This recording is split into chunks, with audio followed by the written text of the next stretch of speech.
Hello and Happy New Year!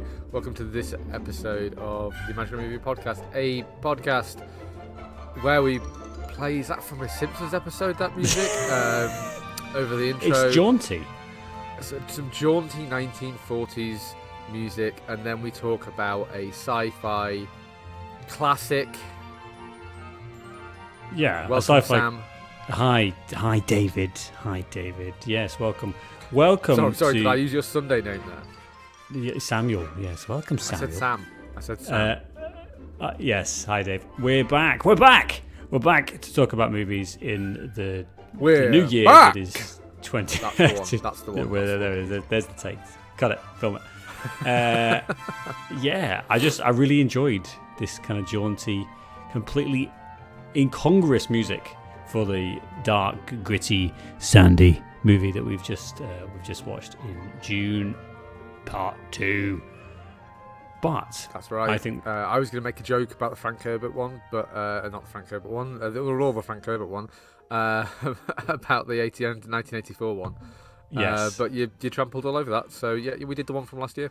Yeah, that's exactly. right. We're going to make an attempt to be a bit more in the moment, modern. We're on the cutting edge. We're on the cutting edge of 1920s cinema. But we're going to attempt to be on the cutting edge of 2024 cinema, which is still in the past, but significantly less in the past than where we usually live. Yes, and we're catching up on one of the movies that we that we definitely hadn't seen. So Dune 1. We watched last year, didn't we? We watched last year, and it's a movie that I think both of us kind of put off and said, I'm not really watching it. I mean, for 3 years we didn't watch this movie because we're like, no. Oh God, it's that fucking French-looking guy and Zendaya and fucking who could care? Turgid science fiction, self-seriousness, like blah, blah. And actually, we were completely wrong. And I loved that movie. I really, really did. I thought that was a staggering and really surprisingly like adept film that took this massive, expansive novel and distilled it into a really tight movie. And so coming into this, I was kind of like, but the problem is I still had a little bit of that cynicism. I still had a little bit of that kind of like, oh no, it's going to just be the same old. It's going to be, Hollywood's going to butcher it. And you know what? Generally, I don't think that's the case. But there is a bit of a difference here. And so for me, this is like a really interesting a chance to compare the two movies, but also kind of let's make sure we just talk about this movie as a whole, because I think that's the critical thing, isn't it, in telling a big expansive stories like this. You want to be able to make a good the adaptation movie. We're going to use that word a lot, as we did in the last episode, I think. Adaptation. And we're going to talk about Lord of the Rings a lot because it really still is the gold standard of how you adapt a long, trudgy trudgy. Lord of the Rings is the worst. It's disgusting. The songs, every fucking chapter there's a song. Tom Bombadil. What I'm saying is, while we shit on the legacy of some of the best regarded and most well-loved novels of the last century. Anyone who thinks the Tom Bombadil stuff should be in that book is an idiot. It is terrible. No. Sam, it should be in the book because that's where stuff like that lives. They made the wise choice to not have it in the fucking film, and that's the point we're circling back to. Is that's in the adaptation, and the Lord of the Rings is still the gold standard for an adaptation of a book. Yeah, that is true, and I think that I was thinking exactly of that movie and that series because I think it's so crucial to when you take such an expansive novel as the Frank Herbert stuff is, and then try and cram it into only 5 hours. It's like, what? Hold on a minute. That seems like quite a lot of time. That seems like you could really do an awful lot, and I think generally they do. So how do we want to handle this one, Dave? Because we could take it a few different ways. I want to address the first thing here, right? So yes. This 5 hours is one book. It's one book. It's book one. This is Dune. This is the one book from 1960, whatever. Five. I was going to go 4, damn it. Anyway, from 1965.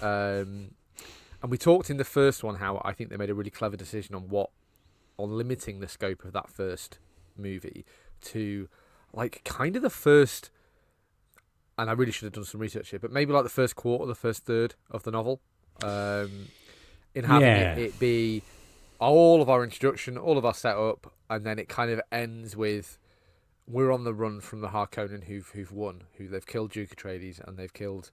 God, we sound silly saying all these names, but I apologise, listener. We're going to say them even more. But we kind of like we leave the movie on a really tantalising point of kind of like it's the low point of Paul's arc. Yeah. But then what that does mean is that the first movie, and we will stop talking about the first movie soon. The first movie is so incredibly concise. If you listen to our episode last year, so incredibly concise and like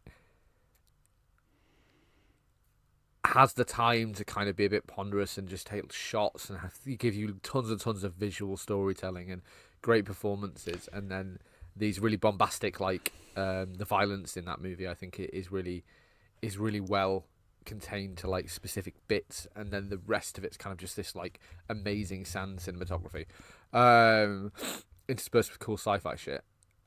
And that's amazing. And then all the things they didn't do in the first movie that we praised them for, all those things, they then kind of like left themselves with they had to do that in the second movie. Let's reserve judgment on it until we've talked about it, because I think like there's good and bad there. But I think you basically left yourself by making that first movie, which absolutely proved to the world that fuck you, David Lynch. We can make a Dune adaptation that's going to make loads of money and be really popular and star the biggest actors of the time, not your weird like sex pervert guys that you have in all of your other movies. No, we're going to have real people, real sexy like A-list celebrities, like some of the biggest people in the world, and running it's going around to make the tons desert. of money. It's going to spawn a sequel and a TV series and probably several more sequels and build you several more wings to your already quite large Hollywood mansion. Yeah. I think you were telling David Lynch to fuck you, David Lynch, but then David Lynch is getting more wings to his mansion. So I think it got away with you at the end there, but I think David Lynch's sex mansion, don't get me wrong, it's definitely a sex mansion. I think David Lynch's sex mansion is big enough. David Lynch is a massively successful director. However, his Dune sucked and it made no money because it sucked. And that's it is. I've watched that fairly recently. Interesting film, and it's such an important part of the Dune story, isn't it? As a franchise, as an abortive, weird 80s film made by the sex director, the creepy feet guy. Yep, that isn't long enough. And the problem with that movie, the 1984 film, is that they kind of have to set everything up. We've got this fucking weird world, and it's really, really weird, and everything's like... So we've got all these families, we've got all these names to remember, we've got all of these members of the families, and this whole blah, blah, blah, blah, blah, blah, blah. Like, it's the same problem. It's the same problem that this franchise in the 21st century had to deal with. And yet, the problem when we get to 1984 Dune in the last 40 minutes is like, we need to literally do everything that happened in the first movie, as we've seen now, and the second movie, and we're kind of left, I think, really struggling for time in that film. What's the problem, though? The problem, though, is that for me, in this second installment of the 21st century franchise, is we're kind of left with the same issue. We kind of have a fairly incomplete story by the end of this movie. For my view, I have read the book many years ago, so I don't really remember any of it. And so the point where we finish this film is definitely a hanging thread. And maybe that's the way it is in the books. Maybe, but I think it's kind of a weird one, isn't it? Where Dune is quite a well-regarded series. I'm with you. I've only ever read the first one because, honestly, it's kind of one of the big like Nebula award winners, and when you get into sci-fi, it's formative science fiction. One of the ones you read, isn't it? It's really formative. And however, as this film kind of indicates, it is kind of long-winded. There is a lot going on, and let's say it, because I think we said it in the first episode as well. This is a story about how a white guy can solve every problem because he's a rich white guy. Yeah.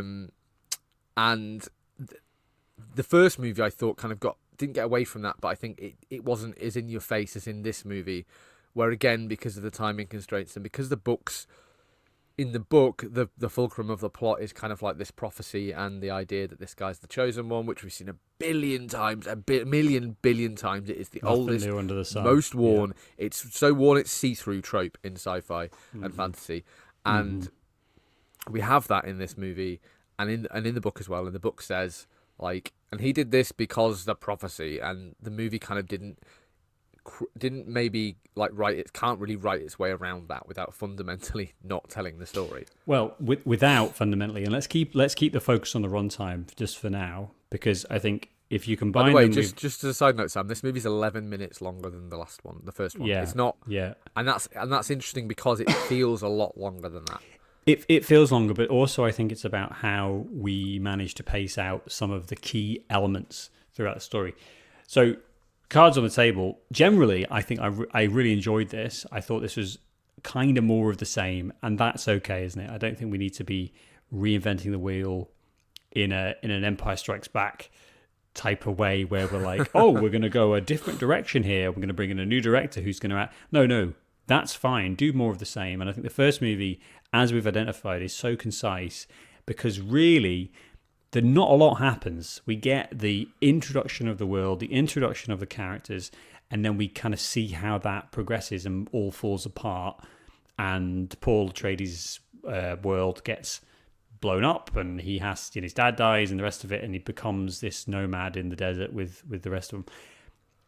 What for me, what I find difficult about this movie is that we carry on at kind of that pace, and that's good because we're exploring the world. We're exploring a bit more of the Fremen and their kind of stuff, and that's a nice flavour for us to get into. But the problem is at a certain point we have a plot that needs to be moved, and so a lot of the ponderous, and I mean that in a good sense, a lot of the ponderous kind of storytelling where we're just experiencing the world as Paul sees it kind of gets to, I mean, it's literally the last half hour of the film is when we have the big fight. I mean, there's 32 minutes left of the movie, including credits. And so for me, there's a real problem, and I feel like this could be an extra movie, and I would not usually be the one to say, let's make another one, but I kind of feel like we could have had a slower... Split this movie into two, yeah. Shorter movie. And it should have ended, this movie should have ended when Fade Routher, that's the guy from The Masters of the Air, when that's a fact that you will inform me of. So I know his name's Austin Butler. I don't know the Austin Butler. No, Austin Butler's been in other things. That's a name I recognise. Yeah. When Austin Butler basically starts bombing them out and they have to flee south and he takes the poison, that should be the last scene of the movie. He takes the poison he wakes up from the worm, from the little baby worm, and then he sees has his vision. Yeah. Just for a second. I want to reround just a touch. Okay. Because Paul's arc in this movie, like you said, it's not huge. He becomes a really great militia Al Qaeda leader. I mean, Fremen leader. In the what North. if Al Qaeda were the goodies? That's kind of what the movie's like. That's right. And Frank Herbert was a genius because in the mid-60s... Oh, wait, sorry, there was wars going on in Afghanistan then too, so maybe this is... yeah, it was Soviets. It was the Soviets who actually were the goodies. We had insurgency in that part of the world for decades at this point. Oh, it makes so much sense now. It makes so much sense. But Paul's arc in this movie is interesting. It's kind of this refusal to the call, which is that there are like... the Stilgar, the main Fremen guy. Please stop fucking quoting the film to me. It's I can't disgusting remember the actor's name, Sam. Stilgar's the main guy. He's the guy who is like the fanatic. He believes that Paul is the chosen one. He believes that he's the guy who's going to lead his people to not jihad, but Javier Bardem. Jihad. Javier Bardem, yeah. He's going to lead them on space jihad. They're going to kick all the white people off the planet, and they're going to save the environment. God, a lot of these themes are very relevant in 2025. But so Paul rejects that call. He says, "No, I'm just going to be a really, really banging insurgency leader," and we do that, and it's really cool to watch. We get some great scenes. We get the romance between him and Zendaya. Mm-hmm. Have two names, lady. It makes it easier for me. Charlie is the character name. Charlie, and all of that's great. I think visually it really works. We get the sandcrawlers and not sandcrawlers, but the spice machines and all that stuff's really cool. And then eventually he's forced to go south, even though he doesn't want to, and it's to do with his magic mental powers, which is always a weak point of these movies and this story. And then he proclaims himself Space Jesus and announces that he's going to lead these people on their crusade and goes north. And like we said, so that's the cradle to grave, and it all hinges on the poison scene, which is the prophecy says that Space Jesus will go to the south of the planet. I'm going to continue to say Space Jesus because it's the best thing. I'm understanding what you're saying. He literally dies and comes back to life, Sam. Open this guy's veins and wine is going to start flowing, I'm telling you. If there was any water on this planet, he'd be walking on it. But there isn't, so that's fine. Space Jesus. So he goes to the south, and he takes this poison that's supposed to be for it's kill all any man. And Charlie saves his life because she's made to do so by another woman. This is so complex, but to the movies. So yeah. But to the movie's benefit, it doesn't stop us dead to explain any of this to us. It's just kind of happening. All of this is fine, Dave. All of this absolute nonsense that you just spewed at me is absolutely fine. Like I'm with it. I get it. And I think just like the first movie, a massive, massive credit to be able to explain a lot of this totally insane shit that happens all the way through this movie. There's so much of it that's like, what on?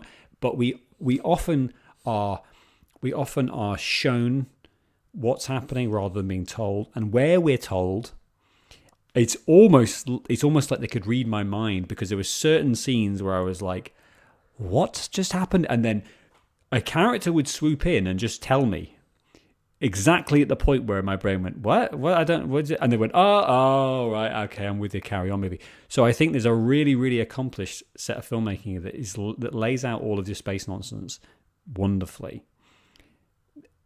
But it's almost about then the mechanics of actually how do we get there. Once he takes the poison, sees, I think, that he could lead this war, and it's the Marvel thing. You won't have seen it, but in one of the Endgame, one of the last Marvel movies, Benedict Cumberbatch has a moment with, ironically, Tom Holland, where he sees all the possible futures, and he says, right, there's exactly one where we win. And then he just doesn't elaborate, with the idea being that if he elaborated, then it wouldn't come to pass. Yeah. And then this movie kind of tries to do the same thing, where Paul has this vision of the future, if you say so, has this vision of the future, and he's like, has one scene with his mum, and it's, there's one possible future where we can win, and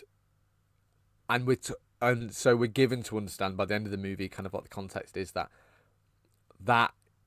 vision of the future is kind of informing all of the decisions he makes in the last quarter of this movie, like the last 30 minutes of this movie, that kind of are at odds with everything he says in the first part of the movie, which is a rejection of a call. No, I don't want to be your leader. Yes, I love you, Zendana. No, we're not going to have a massive pitch battle against the Harkonnens and whatever else. Like, so there's a turn here. There's a turn that comes, I think, and I think we should move on from this specific point now. But for me, the issue is that we kind of run out of steam, and we have to cram in the last 30 minutes, and then, this is to move us on to the welcome to the cynicism corner. Is that fucking we finish? So what happens at the end of this movie?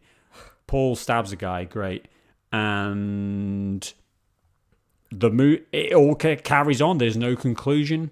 Everyone is off driving into the sunset, but to war, and we're not really like, there isn't for me a conclusive story for the 5+ hours of movies that I've watched to get to this point. I was quite frustrated in not having even an Empire Strikes Back wistful looking at the galaxy scene with, you know, Luke in his hand and R2-D2, and like there's none of that there. There's the hanging threads are so raw, they're so ragged, and I really wanted, for me it feels like we are setting up Dune 2 Part 2 Chapter 1, and it's like, no, I can't do more. I think this is a failure of the adaptation, because this is a problem in the book as well.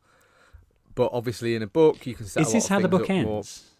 Where they just sort of go, it carries on. I see think you next I could time. be wrong, but I think the second book was like a significant time jump, and we kind of like, and then I think after that, a lot of the books are even like generationally separated. If you've read all those books, listener, you need to think about yourself. All right, you need to think about your life, and you need to reevaluate. That's all I'm saying. Nothing personal, just some home truths you need to hear. There are worse sci-fi books you can be reading. And you've read them all, Dave. So, yes. No. There are your brother. Your brother has read them all. Yeah. That's He's read all those Wheel of Time books. Harry, if you're listening, they're way worse than this book. Sort your life out, Harry. Do it. Sam, honestly, it's brave of you to assume that anyone in my family supports me enough to listen to the podcast I've striven to make. Well, when you drive up here for the Super Bowl, you're going to make them listen to this episode. 21 minutes in, mark it. Here we go, Harry. Right, to you so personally. The adaptation. So I think somewhat the movie is hamstrung by the adaptation, and this always annoys me with adaptations, because this isn't a book that came out in 1965. You're not really going to offend tons of die-hard fans if you make some changes to make it a better movie. Like the Lord of the Rings, and cutting out loads of stuff, and make the best movie possible, and that means killing your children. That means getting rid of that scene you really, really love, because please don't kill your children. Yeah. But we have a limited runtime. The problem is we don't really have a limited runtime. We've got two massive, nearly 3-hour movies that we're quite willing. And again, I love that about the first one. So I feel like I'm a bit of a hypocrite, because now in a position for saying, actually, give me enough time to understand and give me enough time to develop these characters. Let's talk about maybe expectations are part of the problem as well. Yeah.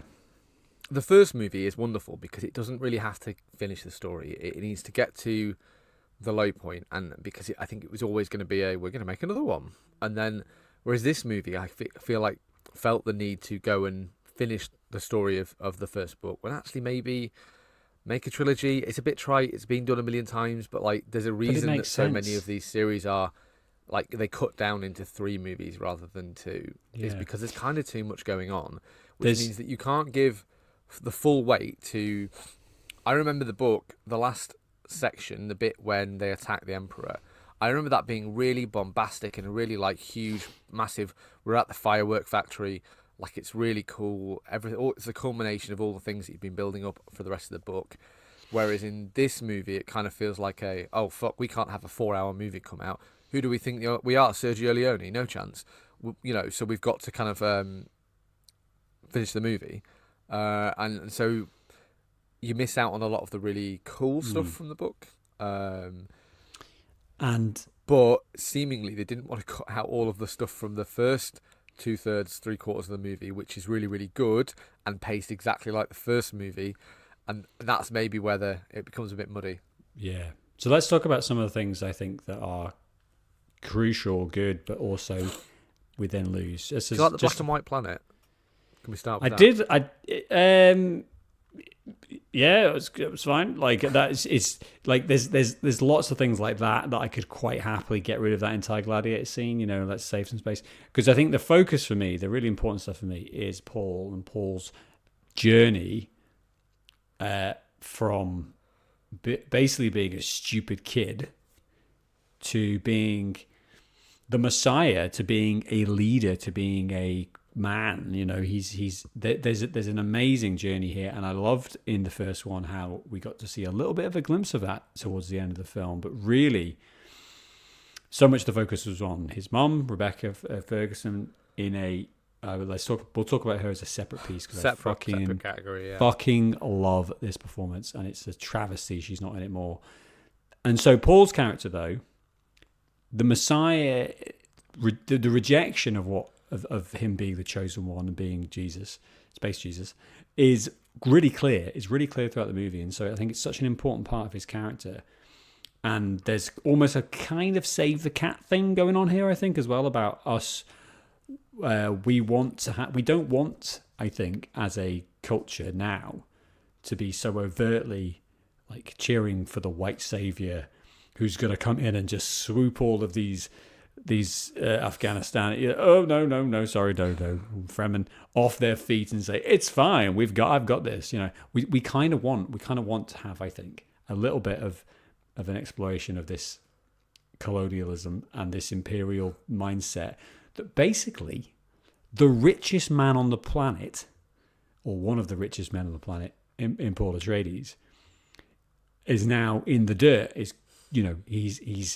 soaking in the culture, and he's trying to kind of become part of the Fremen who have this such strong identity.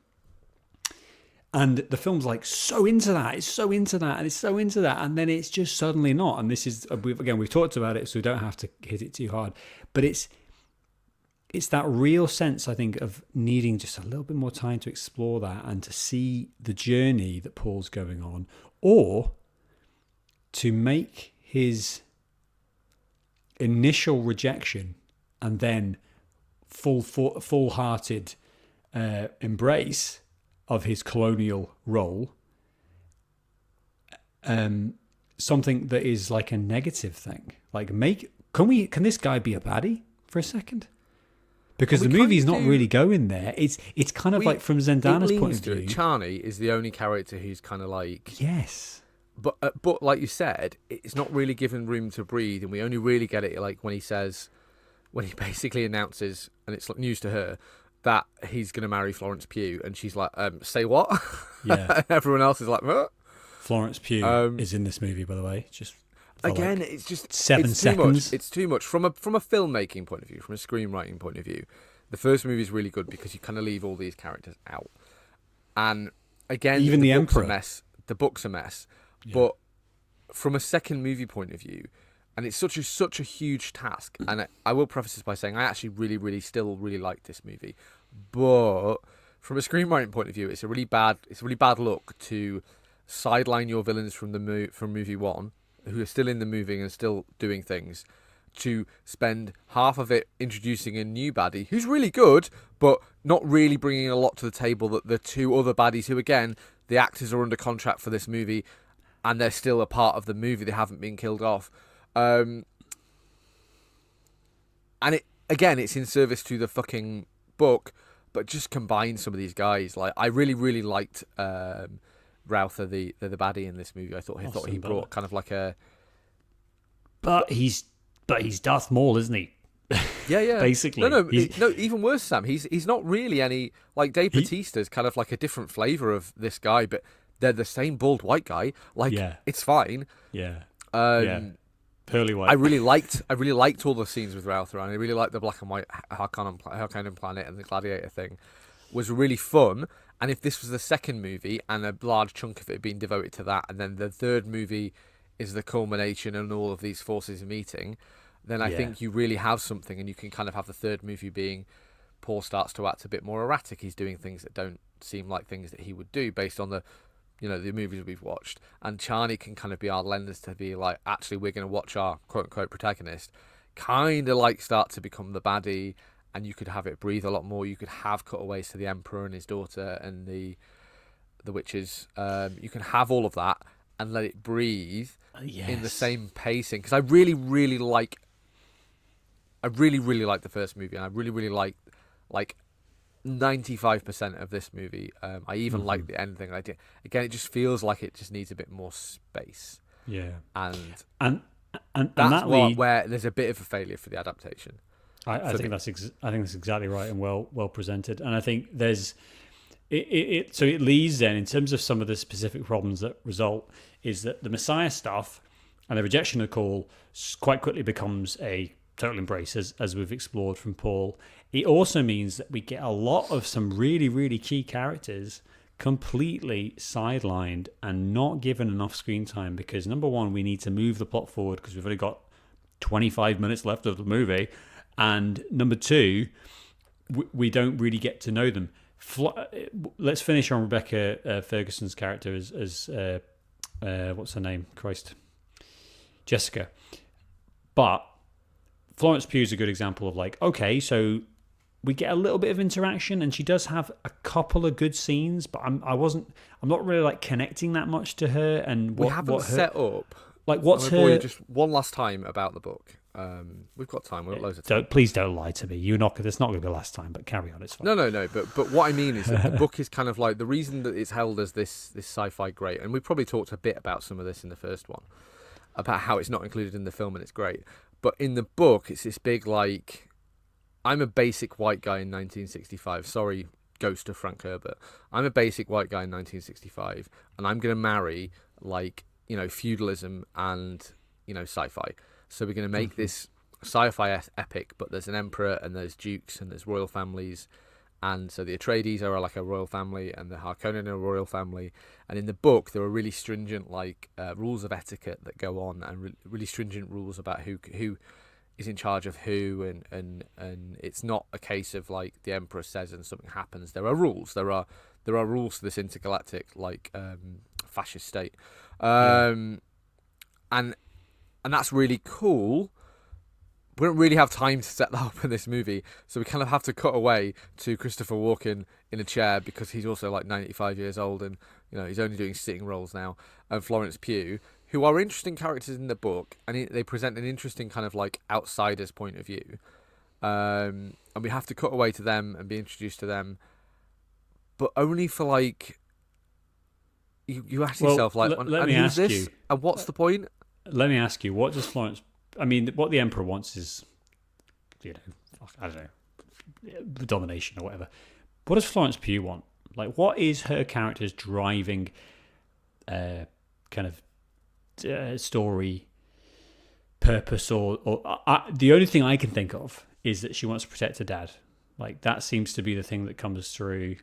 Well, she's part of the... She's part of the Illuminati, yeah. The Illuminati's like... That is something that movies don't hit as hard as they could. Is like, that's the driving force. The Illuminati are everything, and we kind of get to talking this about in this the Reverend movie where Mothers and the whatever they're called, yeah. The Bene Gesserit. They're called the Bene Gesserit. Gesserit. Sorry, That's their name's stupid, like all sci-fi names. But So the Bene Gesserit are kind of like this all-powerful cult of women who have magic, and that's been established in the last movie, and in this one. I don't know if they mention it in this movie, but the idea is that the Bene Gesserit are the ones that millennia ago implanted this prophecy with the Fremen. So it's all made up, and it's established that it's all made up.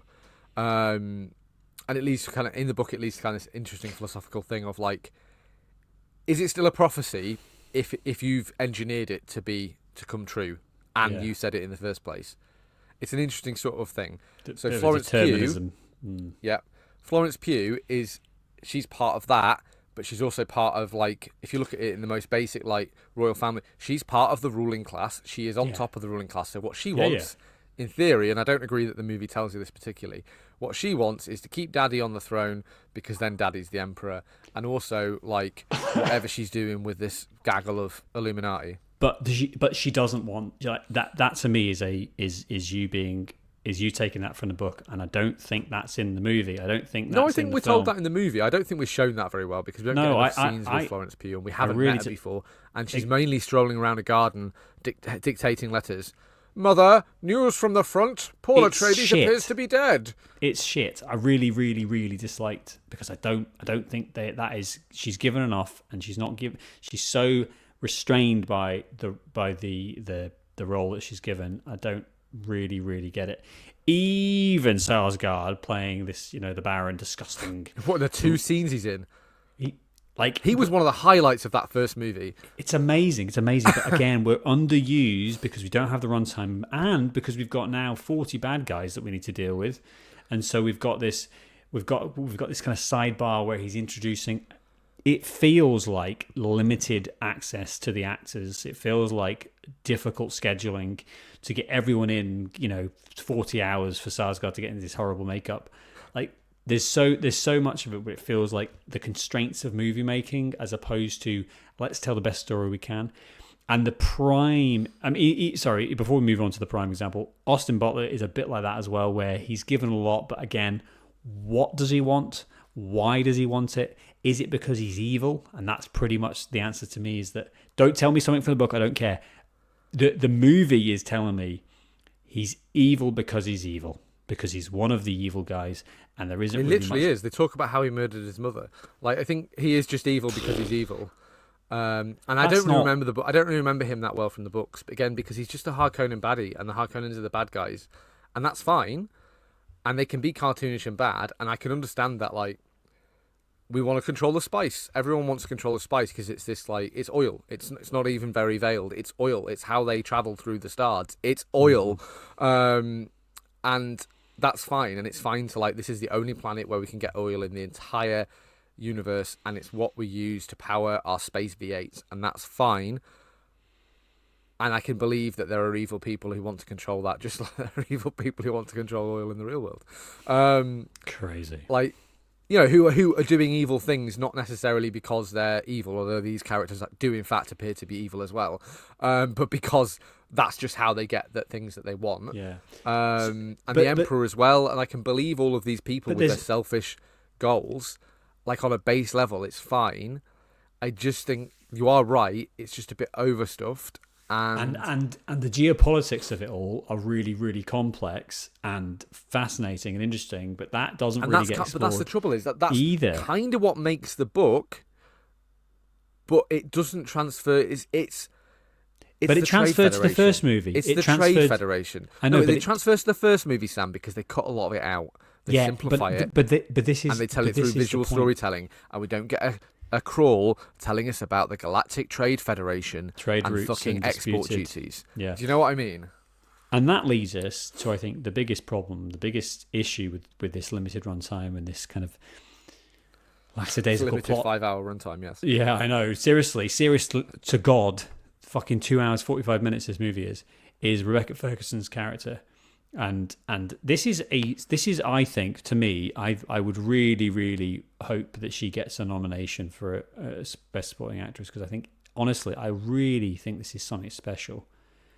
There is a strength and weight to this performance that is indomitable, and I think it's absolutely ridiculous that she is not central to this movie and is in every second scene.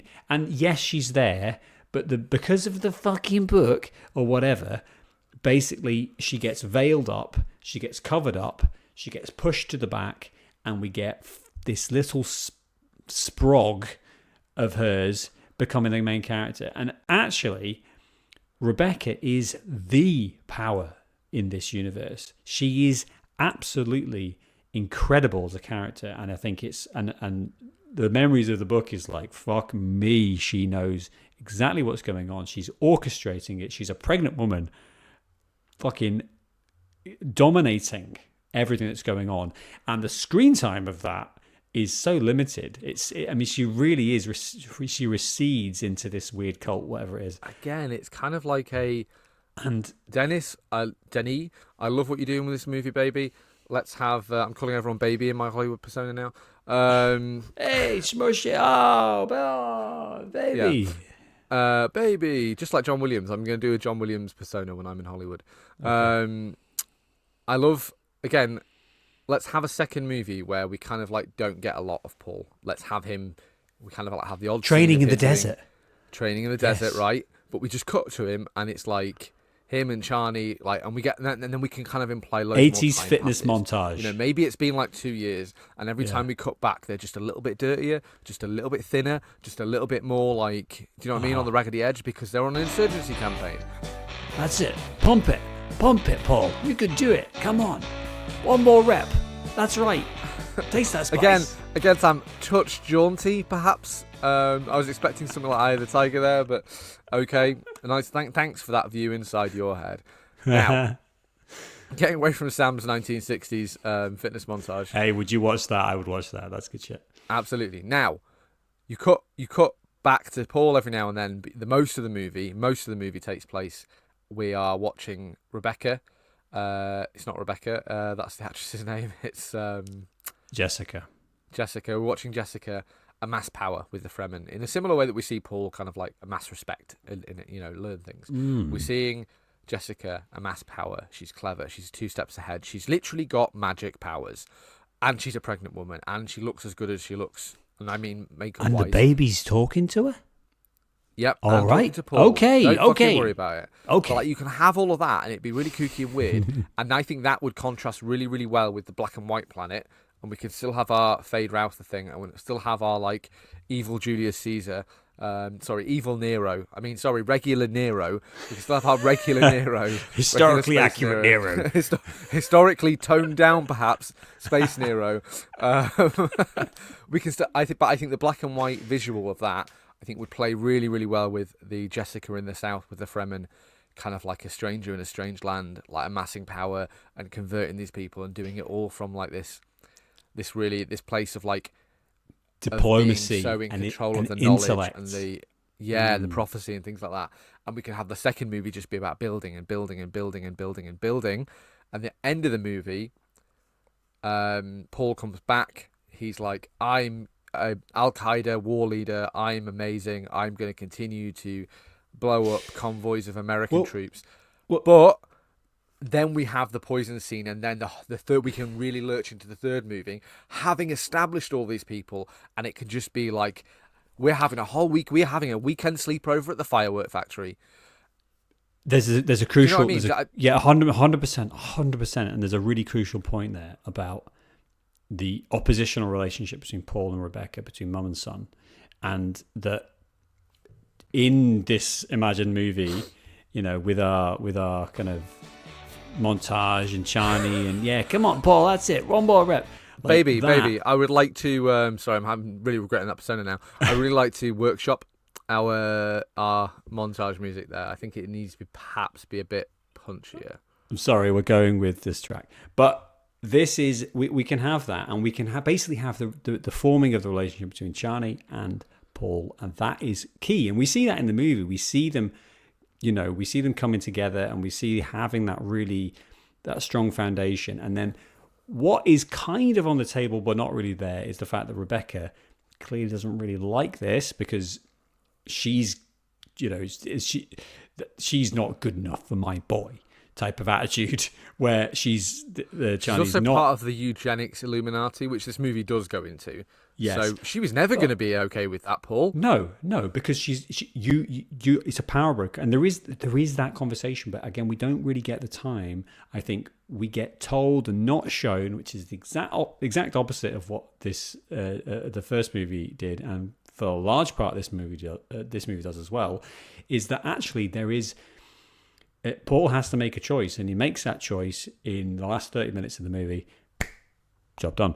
And I think what we're describing is a much more developed and much more what we're suggesting really is like 2 movies, or just make this movie 5 hours long. And yeah, sure, we'd be complaining about a 5-hour long movie. No, but I'd take 2. I'd honestly take 2. I'd take a classic trilogy where we could really, because then the point when either at the end of the second movie or the start of the first is when, probably the end of the second, is when Paul comes back and his mom, don't forget, and we see this, it's all there for us. His mom says to the worm handler, make sure my son takes this thing that'll kill him, because I know it won't. And Johnny's like, what the fuck have you done? How could you let this happen? And she's like, no, because Paul's going to wake up and be juiced now and ready to fuck you over, by the way, and become the messianic colonialist that I know he will be, because I can see the future too. Oh, it's all there for us, but it's all so scattershot and so limited in its approach that I think you kind of have to read between the lines here, or we're just explicitly told it. And I feel like we've been going on this point quite a lot, but it's really quite a fundamental, almost like a bit of an original sin with this movie, is that they and it's and it's not wrong. I don't. Well, what we're saying isn't wrong, and it's interesting really that we do this. We should maybe change our podcast name to the Pedantic Movie Podcast, perhaps, because I think this is a totally fun and enjoyable movie. I really, really, really liked it at the cinema. I think it as a movie going experience. Yeah, I'm sure it was amazing. Yeah, phone down, lights off. Like if you could enforce that on yourself at home, if you're not texting me about things, do you know what I mean? Like if you can enforce that on yourself at home, I think you'd enjoy movies tons more, because I think there is something to be said for the experience there. And I do think it's a really well crafted piece of cinema. I just think there's like a flaw in how they adapted the source material. Yeah. And I personally, like we're always saying, I think so much of that was this weird reverence to adapting it really faithfully. And I think sometimes that's fine, and sometimes, but also like people who had read the Dune book must be the tiny minority of the people that went out to the cinema and watched this movie. Especially the first one, even more so, I would say, because so just make a good movie. Like use this as an inspiration and adapt it. And what's frustrating for me about this is that kind of like, yeah, we're gonna make a third Dune movie. There's the TV series, and that's fine. But we also like why is there this rush to get to the expanded universe? Like let's get there quick in 2 movies. No, just make 3, and then you can take your time and tell this story really, really, really well, rather than like rushing. Mm-hmm. I don't know if that's a studio thing, whether they didn't want to greenlight another 2 movies, which would surprise me because of how successful the first movie was. Well, Dune Messiah is a sequel. The 1969 sequel, Dune Messiah, is being developed into a movie, and I mean it's early on, isn't it? It's not going to be for probably 2020.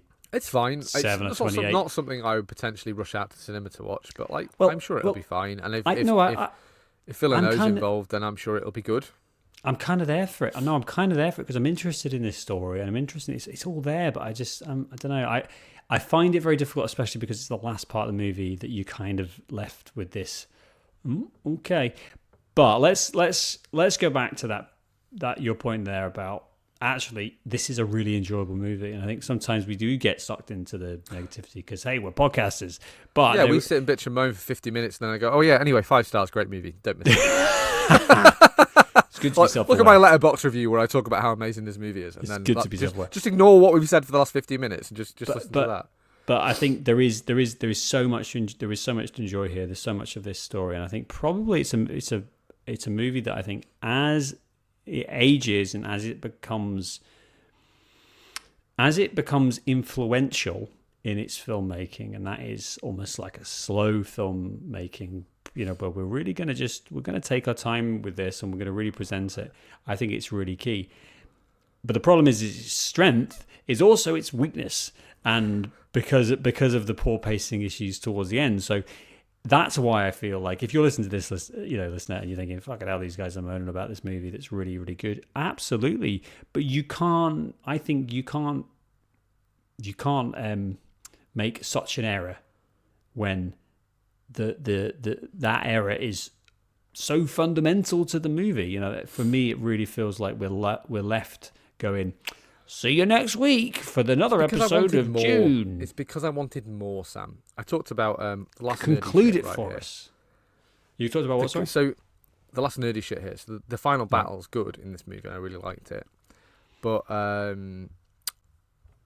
they use the nuclear bombs, and I'm sure you were into the atomics, the family atomics. So the nuclear bombs, which every family seems to have. Like these are your nuclear bombs. Look after them. I've got my set of atomics in the garden ready right now. Just say the word, Dave, and I'll destroy Yorkshire. Lovely. Well, destroy the Pennines, because that's what I'm going to get talking about, right? And that will get all the bad weather. So the idea is that there's this big range of hills or rocks or whatever around the city that the white people live in, basically, and that's the only place on the planet they could build a city, and it's because of this big range of mountains or whatever that keeps the worms out. That it keeps the worst of the sandstorms out It keeps the worst of the sandstorms out. So it means they can live there and not basically have to live underground like the Fremen. And Paul fucking blows it up. And they don't really talk about it in the movie, but in the book it's this amazing, like, emotional kind of, like, rejection of his birthright. It's basically like a, you know, no, I'm Fremen now, so I don't need to have this what it represents. And where we have ponds and where we have lakes and where we can have our, you know, space launch pads. I can blow it up and let's kill these cunts because I'm Fremen. And there's a really great thematic thing in the book there of, again, like this rejection of this going native, of this kind of like a, you know, this submerging himself in this foreign culture, which is now his culture, which is the idea. And it's a really cool scene in the movie, but I maybe would have liked, if we'd had more time, maybe just some sort of recognition, like Gurney, who's in the movie, terrible character in this movie. His mate they rescue from the sandcrawler, terrible. I know. Again, there's not enough screen time for him, but you could have had him saying like, "No, Paul, if you blow this up, then you know there'll be nowhere safe to land. There'll be nowhere to process all the spice, and you know all of these reasons, which Paul would have believed at the start of the first movie." All of these reasons why we shouldn't do it, and then do it anyway. I think that would have been a really powerful kind of like stamp down and rejection of that, and we were kind of robbed of that a little bit, maybe in this movie. And again, that's a boring geography thing about the book, but it's just a powerful moment, which it happens in the movie, but we don't really get to, like, again with that last segment, we don't really get to sit and stew in it. No. We do in every other aspect of this movie and the last movie, which is why they're good. A moment to really understand and reflect and have the emotional impact of what's gone on, not just the cool CGI, which is very good. It all looks great, but it's a really, I find, I think the vitriol that we've maybe spewed tonight, it comes from, I think, one of those real cinema sins, which is just leaving the movie with that unsatisfied feeling. They left a lot on the table here because they want to make another one, because they want to make a sequel, and I think that there's a choice to be made about how you partition these books, and then probably there's licensing reasons for this and all horrible capitalistic shit. That we could really avoid if we just tried to tell the best story possible, which is combine Dune Messiah and these stories, smash it together so we can create a lovely, just like, bring it back to the beginning, the end of The Lord of the Rings, where there is no doubt in the end of Return of the King that is the end. They're gone. You know, our characters that we've been with for all this time, they sail off into the sunset, and Frodo goes, and it's, you know, everything is over, it's concluded, and we leave with, you know, Sam in the Shire and all this stuff, and I think there's just something that's so critical to really giving us that full story, and The Lord of the Rings did it in 9 hours. Like, I think you're right. But I can't quite nail down why that is, because I don't really agree that it's so we can get to a sequel, because you could have made this into 2 movies and made twice the money. So why rush to get to a 3rd sequel based on new material when you already could have made another movie out of what you've already got? I'm confused by that, because I think Denis Villeneuve is coming back as well, so it's not like that he wanted to get out. No. Obviously, the first movie made so much money that they could have gotten a trilogy greenlit. It's kind of one of these baffling things that probably is like a combination of factors and timing, and they were going with one movie, and then it got to a point where it was so close to release that they had to stick with the original plan. He joined to do 2. He joined to do 2. That's part of the agreement. It's always going to be 2, and so I don't know. I think it's, and I think ultimately, like, they made a good movie, and they made a really great movie, and then they made a really good movie, which I think falls short of the first one, in my mind. But they haven't completed the story. But it is good. Yeah. And also, the book's kind of trash, so I don't really have a lot of reverence for it. It's not that I'm like, oh my god, they haven't included my favourite side character, Racist McGee. Like, no, it's fine. you know. But I don't know, I wanted more of that first movie, and maybe, you know, we didn't quite get that. we didn't have time with this 5 hour, 15-minute runtime, unfortunately, Dave. So before, Dave, we hit 5 hours, 15 minutes in this episode, we continue to moan about the story pacing of this movie. It's good, though, to be doing more up-to-date movies. It's good to be doing something that is from 2024. I think I'd really like to, as soon as possible, kind of whenever in the vast future that the next Dune movie comes out, I'd really like to get back into it, because it's a universe I want to explore, but it does feel like that's going to be we should be coordinated and both go to the cinema and watch the next one regardless, so that we're on the same page, because I saw this months and months ago, I think in the summer at the cinema, quite late in its run, and then obviously I've rewatched it maybe, and I didn't have a lot of these thoughts when I watched it at the cinema. I wasn't like, oh my God, I just came away thinking, it's a movie I thought about for about 2 weeks afterwards, like just constantly like, oh yeah, that happened. Just like rerunning a movie over, and that's a sign of a good movie. It made tons of money. Everyone loved it. Maybe we should read the book together. What do you think about that? What a great... Yeah. No, I mean, separately. As a book club, we could do it chapter at a time, and we could definitely not put that on the internet, because I think even we may be straining the limits of boredom at that point. But like, there's something about this universe that I'm really curious about and really want to kind of get into. But I can't, because they finished it, and we're still left. Don't worry, Sam. Don't worry. There's an enormous... there's volumes and volumes and volumes of books, and then there's probably even more volumes and volumes and volumes and volumes of fan books. Good Lord. Well, I think the only thing to conclude on is the thought that maybe we could add to that fan fiction by creating a very, very subtle, I think quite kind of intellectual take of Paul and Chani in the desert doing reps. Come on, reps, you can do it. One more rep, bro. One more rep. And this is the music we'll out on. What do you think? Yep, pick up your medicine balls and you could do it, Paul. Get your muscle tonic. And what's more spice. There it is. Cedarwood varnish. Yeah, we're in a 1920s strongman gym. Exactly, full of spice, and I think that's some good fan fiction that could be mined. The spice must flow. The spice must flow.